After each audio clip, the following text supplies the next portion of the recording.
We have great shows here on the station.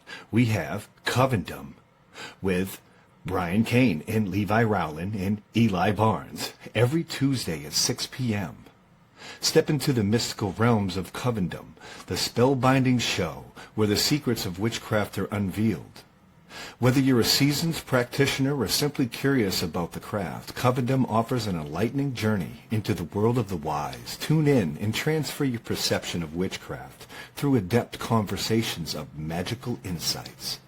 Catch the magic on Witchcraft TV, Covendom, where the hidden becomes revealed.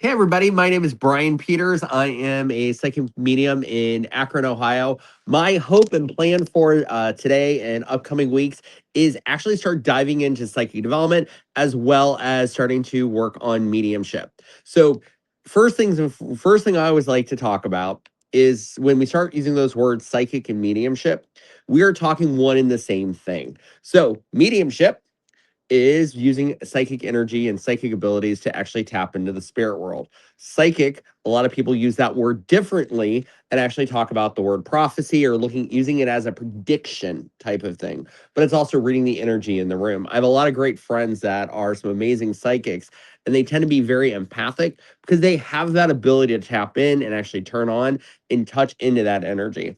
What I'm going to ask you guys to do as you guys are joining in today, I'm going to ask you guys for two favors. One, toss out where you're listening from. And also, I'm going to ask you guys to share this out to your feed so that way we can get more people watching this. As you guys may or may not know, we are planning on doing this weekly as a way to tap in and turn on and actually start learning more about the spirit world and actually learning more about ourselves along the way. I do want to go ahead and remind everybody, I am one of the owners of the Healing Brew in Akron, Ohio. We are a metaphysical tea shop. I do offer private readings. I do offer online readings. I do also do quite a few different events throughout Northeast Ohio and even West Virginia. This coming weekend, I have an amazing event coming up at the venue. Actually, I should say it's The View, actually, in Wheeling, West Virginia, is part of the holistic health and wellness fairs that I do with Carol Borowski. We are doing a dinner in Wheeling, West Virginia on Saturday. And then I am actually at the wonderful world of Wheeling, West Virginia at the Spiritualist Church, the Way Memorial, with Dottie and the crew, offering messages as well as teaching classes down that direction. So I'm always around. I always have a lot of things that I do offer. Education and teaching is one of those things that I myself actually enjoy the most. Coming in to the world of psychic mediumships and even coming in working in the world of witchcraft, what I found out and what I realized is that a lot of us don't always get a traditional training. And what I mean by that, we don't have an instructor, we don't have a teacher who actually tells us how to do something. And and I'm going to say this, I also took a lot of classes where it seems like at the end of the class you really don't learn much of anything. And so one of my things, as when I was starting forward writing the book that I use for my psychic development classes, as well as working forward in different ways, I wanted to make sure there was a structured class and there was actually takeaways. There was actually ways for you to learn more about your gifts and how those work for you. Because we're going to talk about anchoring. We're going to talk about a lot of things that actually allow you to become a better reader along the way. One of the things that I'm going to talk about right now, and I want to throw it out there for the world to hear, and I'm going to be the first one to say it. I am not perfect. If you ask Mike, he might tell you I'm definitely not perfect, but I'm not perfect. I'm not 100% accurate, and no one out there ever claims to be. In the world of psychic and mediumship, we're about 70 to 80% right. So that means in the world of doing what we do, we're going to be wrong two out of 10 times. But as you're getting started, as you're learning this craft, that law of averages is going to be a lot lower. Not because it's a negative, but because it's a positive. Because you're learning, you're learning how to figure this out. You're learning how to read that energy. So what you're going to have to do is you're going to have to learn how to do something. And I want everybody to take a deep breath when I tell you what I want you guys to do. I want you to learn how to be wrong. I want you to learn how to be wrong. And by just identifying that I'm going to be wrong and we're going to play in this energy and I'm going to have fun and offer my gifts along the way. That doesn't mean go out there and give half-ass readings. That's not what I said. And I don't know if I'm even allowed to say those words, but I did it anyways. We're not going to do that. All right. We're not going to go out there and give bad information. But while you're learning, while you're developing your gifts, you're going to have to work with people. You're going to have to sit there and develop a relationship with individuals on a learning level. So that means you take time, you develop your gifts, you harness those abilities, and then you present it to and then as time progresses, you're able to turn around and offer that as a paid service. Take time, take an opportunity, take a breath, and learn and be wrong for a bit. It's okay. It's okay to be wrong with a bit. That's why you find someone who you can read with who's going to look at you and go, nope, you know what? You're wrong. That's okay. It's okay to be wrong. But at the same time, you're going to end up eventually realizing they're going to be right more times than you're going to be wrong. Also, as we're getting into this, I always talk a lot about judgment as well as fear. Judgment and fear. Those are my two big words when it comes to getting into the world of psychic and mediumship.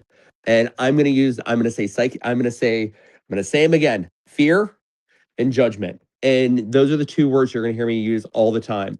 When it comes down to it, fear is one of those things that actually keep us from actually turning into our true self and actually turning into our true potential. And then the judgment is not about other people. Yes, other people are going to judge us. Yes, other people influence us. But more importantly, those judgments come from inside of us. And as we're starting to do the work, we're going to get in our head and actually not present the information as we should because we doubt ourselves, or better yet, those voices in our head are a lot harsher to us than what we'd say to another living human being. So we make sure we want to take a time and take a breath and everything else like that. What I am also going to say, guys, if you're going to do me a favor, and as you guys are watching and everything like that, what I'm going to ask you guys to do for me.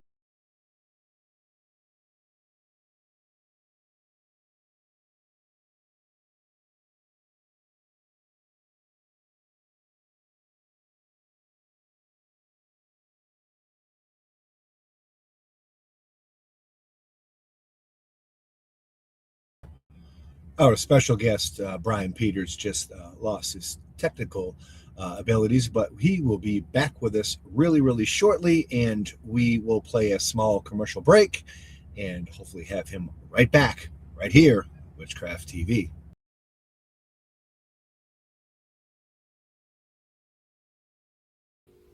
Hi, my name is Livia, and you're watching Witchcraft TV.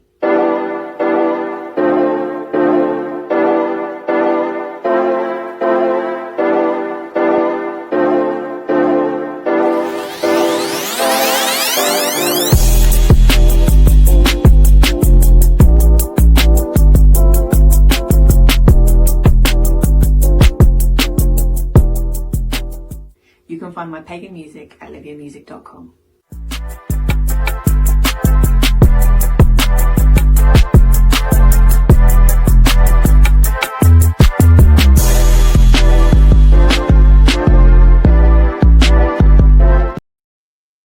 All right, guys. Thank you guys so much for that. I actually had a blip of technical difficulty, and I actually have to apologize.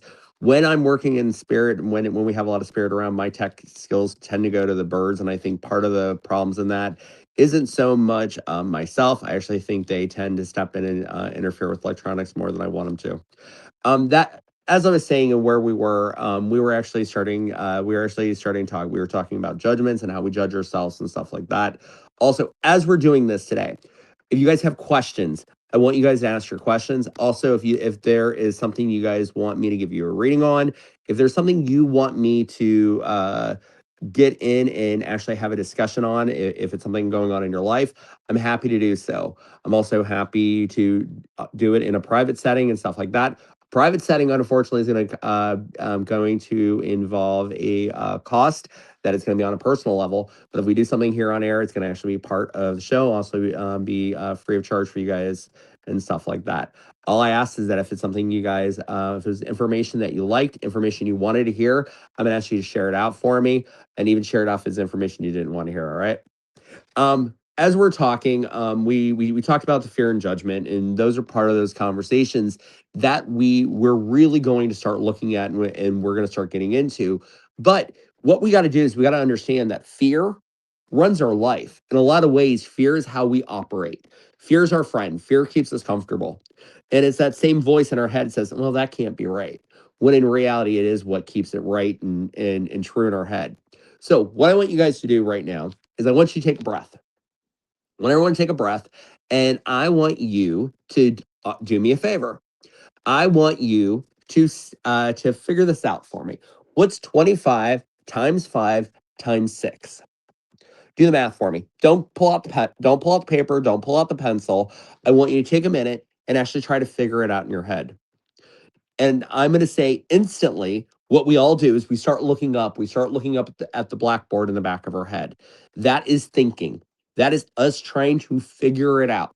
That is us trying to get into the situation and trying to ascertain exactly what's going on.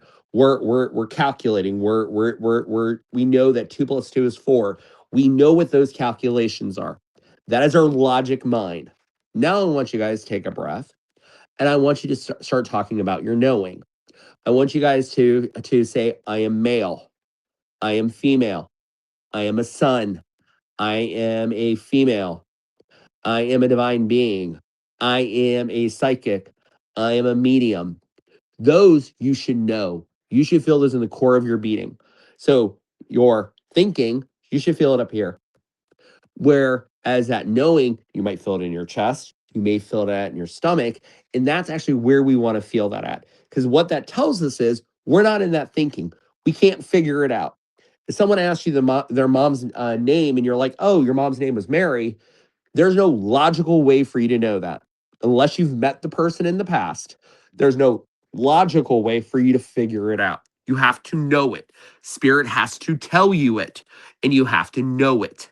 That's the end. That is the biggest conversation.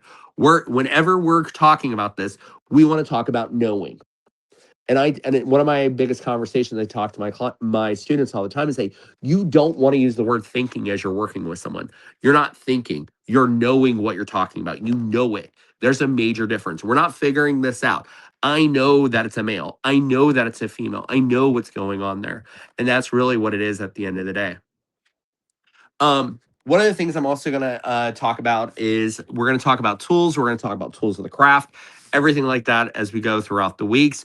I want to talk about pendulums. I want to talk about Ouija boards. If we can get some people interested and we get people in attendance, we can talk about table tipping.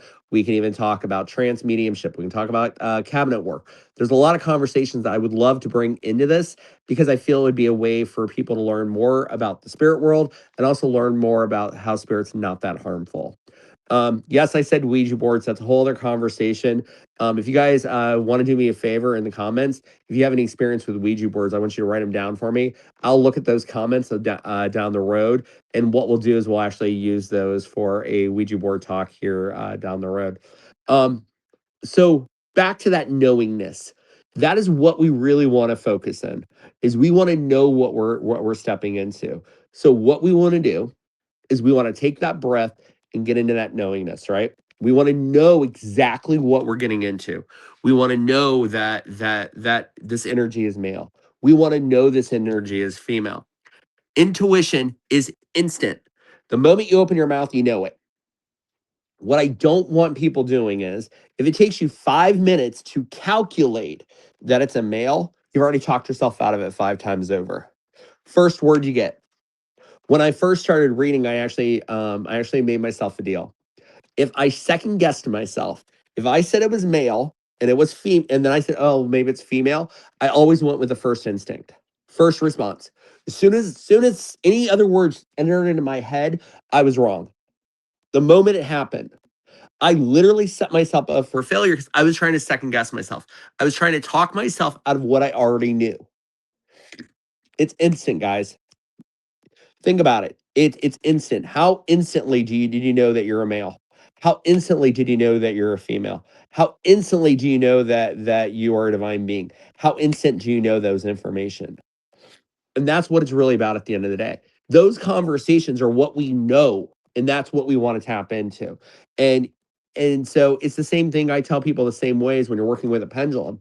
You want to work with information that you know before you work with information you don't know, because you want to train your tool. You want it to work the way you need it to work. And if you ask questions you know the answers to, then you can start get confident information in that. It's the same working with spirit world. I want information that I know is true, so I have evidence. So now that we can validate who we're talking to, a lot of mediums, a lot of psychics work with spirit, and they don't provide evidence. They don't provide information for you to truly know who you're talking to. And at the end of the day, that's what it's really about. Because evidence is key here.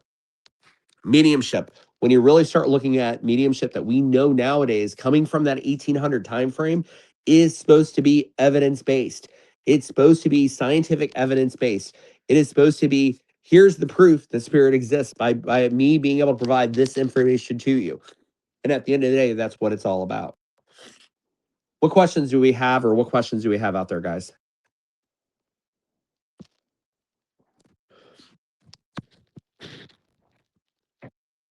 We're gonna try this again. This is where I ran into a problem last time.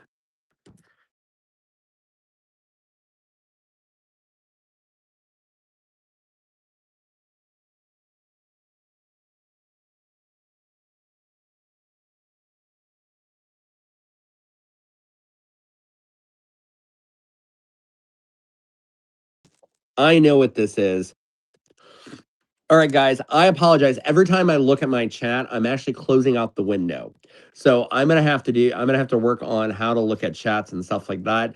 So I have to make sure that as you guys are commenting, do me a favor, make sure you're commenting so I don't have to look at this screen, because if I have to flip to this other screen, I'm gonna lose you here along the line. And I don't want to do that. I don't want to end up causing Harold here more issues, or better yet, I don't want him not to invite me back. Um, so I did here in probably just about 2.5 weeks ago. At the beginning of the year, I actually did a prediction show. You know what? I don't have a problem with that, Christine. I don't have a problem with psychics and mediums helping law enforcement. I really don't. And I think that is actually showing evidence. That is showing that you actually have proof of what you're doing. And that's what it's all about. You know, it's that in some regards, I think that is showing that we actually have that ability to tap in a professional setting. And it's no different than the psychics working with the military, doing remote viewing during the Cold War and stuff like that. It's the same conversation. Psychics have always been used to be able to answer questions we don't know the answers to.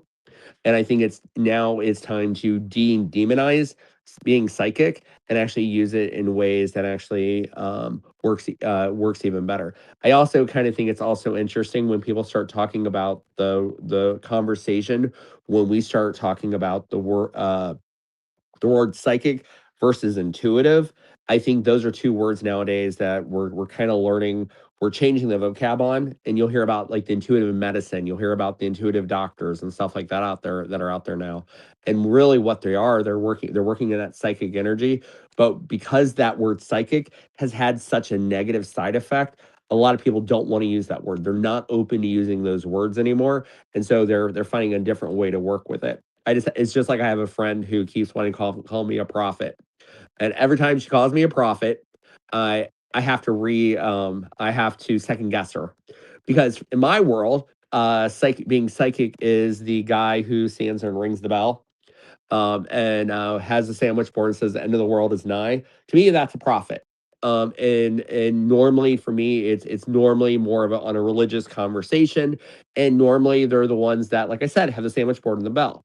So for me, that's prophecy versus being psychic. To me, you have a tendency to have to have accuracy involved and stuff like that. And I think that's real where the world of professional psychics and professional mediumships really step into it. I've actually worked with a couple attorneys, I've worked with a couple lawyers before trying to pull information. And I've even worked with people who were saying, hey, I think this person is stealing from me. What can you tell me? How can you help me out? Is it admissible in court? No. But at the same time, if it helps you gain information and lead you in the right direction, absolutely. That being said, I have some friends in England who are in the process right now. They're looking at the ethics and mediumship and psychic. And the more and more as psychics and mediums are becoming more in the forefront, more in doing this work, I think it's more important now than ever. We actually start developing ethics, a board, a counseling board to actually start talking about what we're doing and how we're doing it, and are we doing it in the right and in the best way possible for our clients. I think more than anything, I think that's more important because the days of psychics and mediums telling people that they have a curse and here's $5,000 to remove this curse have gone to the wayside, and we really need to start looking at this as the professional healing work that it is. Really, truly, Rhonda, as far as readings go, for me to really start trusting my instincts, I really was starting to read about a year or two in reading shares and doing things in different ways. And then I sat down and had a conversation with Spirit and said, if this is what we're doing, well, this is what we're going to end up doing. And I told Spirit, if you're gonna make me do this, we better make sure we're accurate. And from that point on, I didn't look back. And that's really what it was. It was just once I knew I had it, you're golden. And I think the problem here is a lot of us get in that mindset where our gut told us something, we didn't trust it, we didn't believe it, and then what ends up happening is the next time it comes up, we doubt that it's what we heard. We doubt that, or whatever the case may be. And so it's really about locking in, trusting your gut, trusting your intuition, and know that you're able to do it and tap in. Also, I know a lot of psychics out there use tarot cards. I'm not a big tarot card person when it comes to psychic readings. They have their place. They're a tool in their own right. But if I'm working intuitively, if I'm working more on a psychic level, I prefer oracle cards. I prefer a crystal ball. I prefer tea leaf readings. I prefer more of those tools because what it allows you to do is it allows you to step into that intuition. It allows you to step in and actually create a bigger conversation, and it doesn't lock you in. Whereas as more of a tarot deck tends to be a lot more regimented, a lot more locked in, and you have to read the card the way it is, and it starts causing problems for you and for your client. So for me, I really try to mix it up, what tools I use and how those work for me. What ways do you guys use to build your intuition? Anyone out there have any ideas on what's good ways to build your intuition? One of the ways that I actually really like to work with intuition and building intuition with students when we're working on one-on-one and even when we're working in a class setting is as we start working with cards more and more, what I do is I actually tell my client to pull the card in the morning. And what we're going to do is that card, I'm going to tell you. So, okay, two rules of thumb, and I just broke my first rule. One, what I want you to do is I want you to start pulling your cards at the end of the day. We all pull cards in the morning. Don't do it. I want you to pull it at the end of the day. And what I want you to do is I want you to ask your deck, how was my day? And so now you're seeing that your card, you pulled the nine of spades. You pulled the nine of spades from a playing deck of cards. You maybe pulled the tower card if you're pulling from a tarot deck. Whatever the case may be, what I want you to do is I want you to look at that card, and I want you to say, "Oh, that was my day." So now your day was you maybe got you got in a car accident, you got a speeding ticket, whatever that was, and now you can attach that memory to that card. Next day, I want you to do it again. And now I want you to start doing that. What you're doing is you're actually starting to build a Rolodex with spirit. So that way, the next time that card comes up for you in a reading for someone, you literally have a opportunity to talk about, hey, I remember when this happened to me with this card. Now you have a conversation that you can start bringing up, and spirit now has a Rolodex to start working with you with. And it gives you those insights. It gives you those moments that you can say, you can be like, oh, you got a speeding ticket, didn't you? And you're like, and they're like, yeah. And you have those insights, you have those moments to actually be able to tap in, turn on, and actually start learning how to trust that gut. Also, I think one of the things that actually helped my intuition 9 times over was one, being more consistent with readings when I'm offering readings, being, doing more at a time. The other thing is, I also do a lot of platform work, and I think platform really starts really getting you to trust that intuition even more so. It makes you trust yourself. Because platform, for those who do not know, you're actually working in front of a group of people. And as we always say, you're working without a net. And so what that means is you're actually having to start working one on one with that energy and actually starting to present that information if it's spirit or if it's psychic. Both ways work. It just depends on what works for you.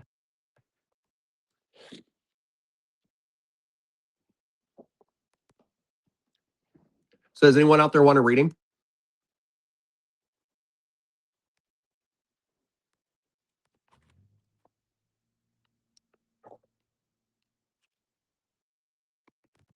Yeah, psychometry is a great one for intuition boosting. And I also like when you use psychometry. A lot of people don't realize when we're doing energy work, when you're doing Reiki, that's also psychometry by itself, where you actually have your hands on the person.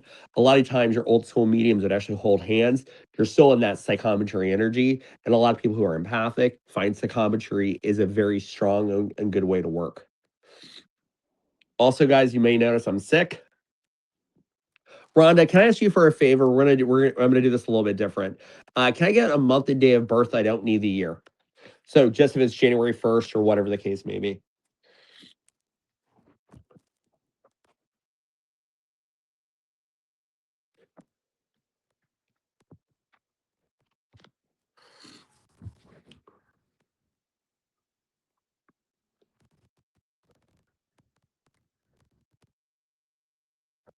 So what one of the things I want to talk about right off the bat is because you are an 8, which means you're a manifester, which means you have that ability to go out there and create a lot of things for yourself and for those people that are around you. What I did was I did a little bit of numerology there with your month and day of birth. Because you're that manifester, there's a lot of things that we have to remember. We want to make sure we're focusing on manifesting the good, not manifesting the bad. Because if you ask for something and it shows up, we got to make sure we're asking for the right things and not those things that we don't want to show up in our life. And I think right now it's about you getting ahead of yourself and actually starting to work on how to manifest those things the way that works the best for you. Also, I have to talk about a lot of new beginnings for you right now. I kind of feel like we have a lot of new things that are out there. We have a lot of new growth, a lot of new energies that I see that we're moving forward on. For me, this feels almost business. To me, this feels more business related than anything. Also, I also want to talk as we start talking about that. I also feel like we have a transition in a job coming up here at the end of next year as well. And I'm going to say I don't know if this is a hope, but I definitely feel we have a transition for the job coming up here probably by the end of next year. Did you have any other questions?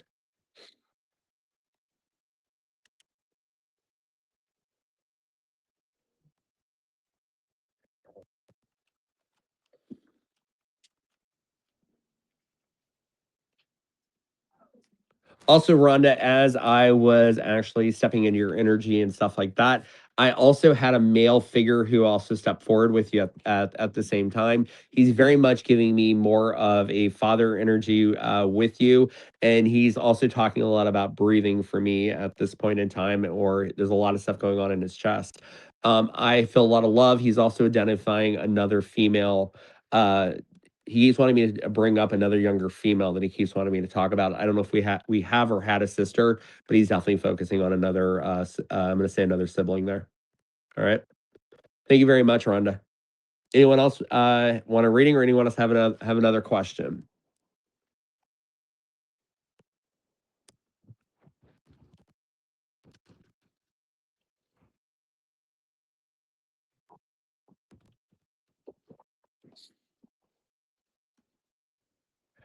Thank you, Christine. So 8, 7, 5, 6. You're a 6. So one of the things we're going to talk about is as it's this is just a fun way for me to interact with you guys. But as a 6, right now I'm going to tell you I want you to focus on you. Right now, your entire life's mission is for you to focus on yourself. So what happens is if we're focusing on everybody else, we end up leaving ourselves in the dust. And I'm going to say, I think that turns around and affects us on an emotional as well as a physical level. And so, a lot of times, if people are feeling things on that physical level, we're going to talk about lupus. We're going to talk about chronic pain. We're going to talk about things like that. The reason is we're worrying about everybody else. We're not taking those breaths and taking those times to kind of focus in on ourselves and everything like that. One of the other things I also want to kind of talk about as I step into this, I also have a lot of stuff going on with the shoulder or something like that as we're also talking. I'm just going to identify it and kind of pass that information on to you as well. Was the I also have a conversation or something as I step into that energy. I really feel like we are going to have some, this year is going to be a very much of a magic year for you. I feel like we're going to end up being able to create more and have more magic and be working much more on our spiritual path this year. And I really feel like this year and this coming year is all going to be about you working on finding that inner magic as well as finding that inner conversation for you and kind of learning how to tap in and turn on. Christine, did you have any other questions?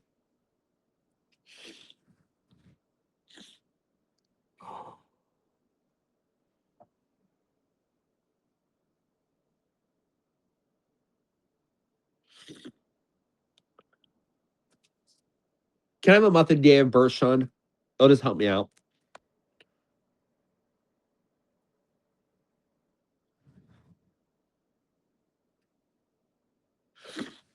It's but one and the same, Christine. Dreams, intuition, clairvoyant is all the same thing. It's how it works for you. And what I'm going to say is a lot of times if we're seeing stuff in our dreams, it means we finally got ourselves out of our head. We got ourselves into that theta level, and so spirit can actually start doing the work for us. So what I'm going to tell you is we got to work on meditation and actually kind of bringing ourselves down into those moments of clarity. And that's why meditation is so important because I can start surveying my feelings, my emotions, and understand where they're coming from. Are they mine? Are they my sitters? Or are they coming from spirit? I didn't need the year, but thank you very much for it. So for 7. You're another 7, dear. So what that tells me is that you tend to be very much a magical, very much a spiritual person. And what I want to let you know is that that tells me you need to be doing spiritual work. That does not mean getting out there and saying I'm being spiritual. What it means is actually doing the work. I want you to sit there, take a moment, learn how to actually tap in, turn on, and actually do your meditation, do your ritual work, do those things that instead of saying that I am going to do them, take that time and actually start focusing in because I really feel like this year, if you put it into practice, you're actually going to get a lot more out of it more than ever. I also feel like we have a hefty job change coming up in a positive way. I have a very strong financial conversation that I want to see coming up for you. I really feel by June or July, you're going to see those changes coming in for you. And I don't know if the two are related though. I don't think magic and your job is related. And if it is, good for you. But I really feel like we have a job situation coming up here in July that I really want to talk about for you. Are you also in the medical world, Sean?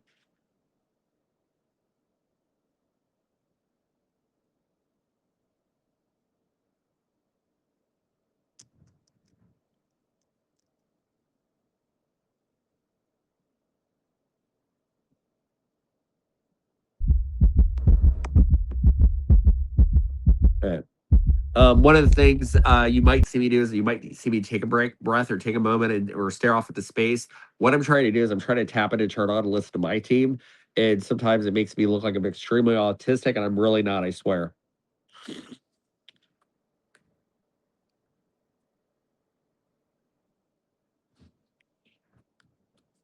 I want you to focus more into it. Really, truly want you to jump into their rituals and stuff more than ever. Because I feel like you need that to be able to connect. And natural medicine, you're in the world of being a practitioner. So absolutely. Are you planning on graduating in July by chance?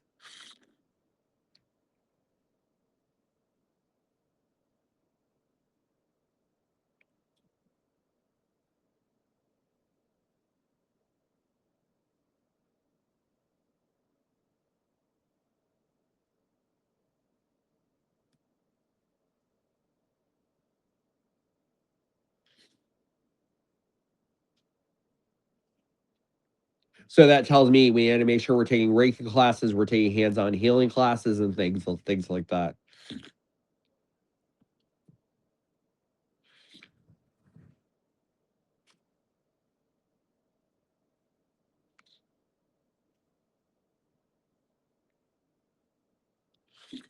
All right, guys. As we start wrapping up here, I'm gonna plan me off here in a couple minutes. What I want you guys to do is do me a favor.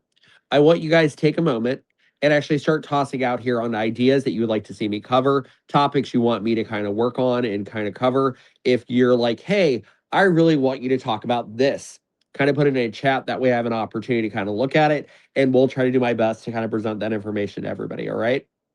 Also, feel free to reach out to me at thehealingbrew.com, schedule a reading, or if you have any comments or concerns, pass them that my direction that way as well. All right.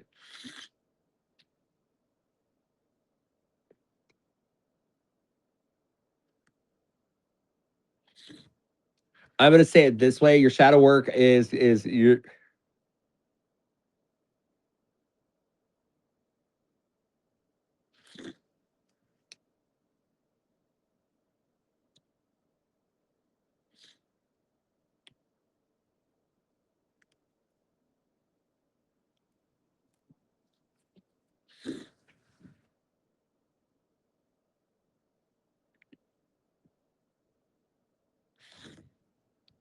I saw the end. I want to make sure I don't jump ahead of you if there was additional information there.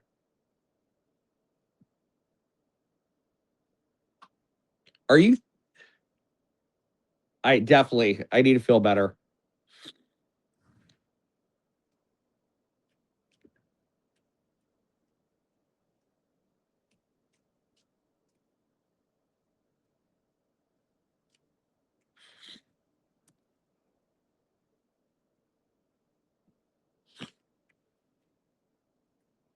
All right, guys. Thank you very much for the opportunity to come on today. Look for us again here in a week, and we will see you guys later. All right. Bye, guys.